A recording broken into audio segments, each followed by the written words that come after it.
শহীদ উসমান বিন হাদি আমাদের এটাই শিখিয়ে গেছেন, যেখানে বেঞ্চ আপ দেখবো সেখানে এসে স্লোগান দিব।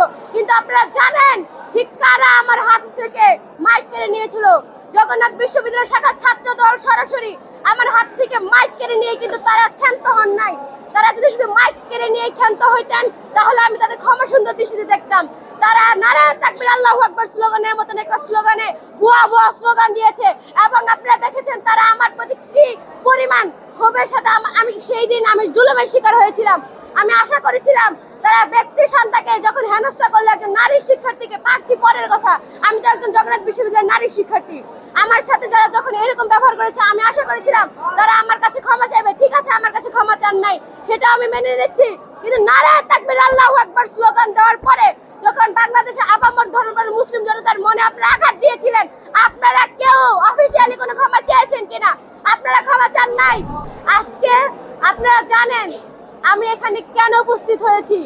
জগন্নাথ বিশ্ববিদ্যালয়ে বারংবার নারী শিক্ষার্থীদের হেনস্থার মতন ঘটনা ঘটছে এবং আপনারা জানেন সরাসরি এখানে নারীদের হেনস্থা করছে। তারা মুখে বলে উড়াচ্ছে যে তারা নারী শিক্ষার্থীদের জন্য নিরাপদ ক্যাম্পাস করবে, কিন্তু তাদের কাজ এবং কথার মধ্যে আমরা কতটুকু পার্থক্য খুঁজে পাচ্ছি। আজকে আমরা নির্বাচনের দিন কিন্তু এটা পুরো বাংলাদেশের কাছে প্রমাণিত হয়েছে। আপনারা জানেন গত 30শে ডিসেম্বর যখন আমাদের যোগসু নির্বাচন অনুষ্ঠিত হয়ে যাচ্ছিল, তখন আমাদের নির্বাচন স্থগিত করার কারণে সাধারণ শিক্ষার্থী সব প্রত্যেকের মনে কিন্তু ক্ষোভের সৃষ্টি হয়েছিল। ওই দিন আপনারা জানেন আমি নারা তাকবীর আল্লাহু আকবার যখন স্লোগান দিয়েছিলাম, এটাকে আমি বিশ্বাস করি এটা ইনসাফের স্লোগান।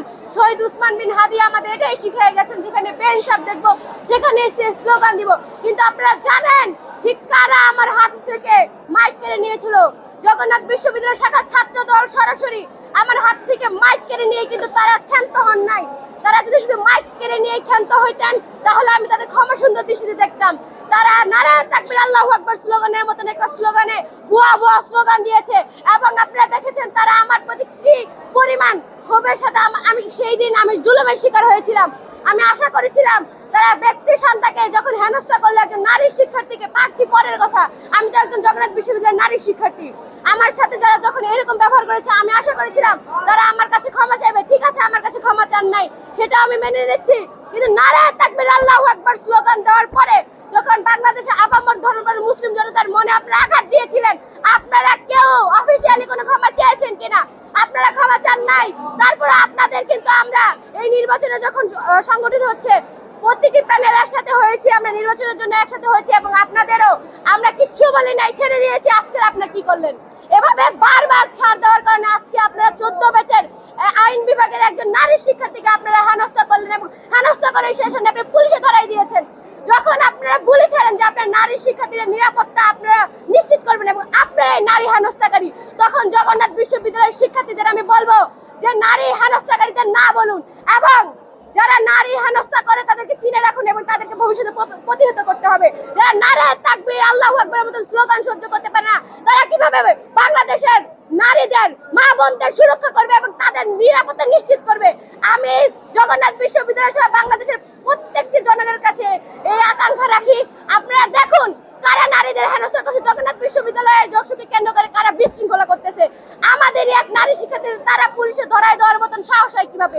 এবং যারা ধরাই দিয়েছে তারা 4র্থ 5ম ব্যাচের শিক্ষার্থী, মানে তারা হচ্ছে ছাত্র দলের পোস্টে একজন নেতা কর্মী এবং যারা জগন্নাথ বিশ্ববিদ্যালয়ের ছাত্র নয়।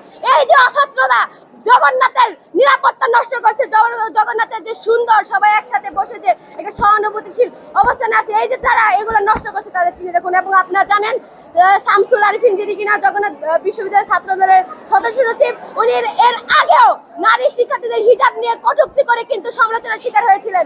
এই যে বারবার তারা নারী শিক্ষার্থীদের মানে বিভিন্নভাবে হেনস্থা করছে, আমি আশা করি জগন্নাথ বিশ্ববিদ্যালয়ের প্রতিটা শিক্ষার্থী ব্যালটের মাধ্যমে তাদের বিপরীতে জবাব দিবে এবং ভবিষ্যতে যদি ক্ষমা না চায় এই বিষয়ে আমরা ফার্দার অন্যরকম কোন স্টেপ নিতে বাধ্য হবো। ধন্যবাদ সবাইকে।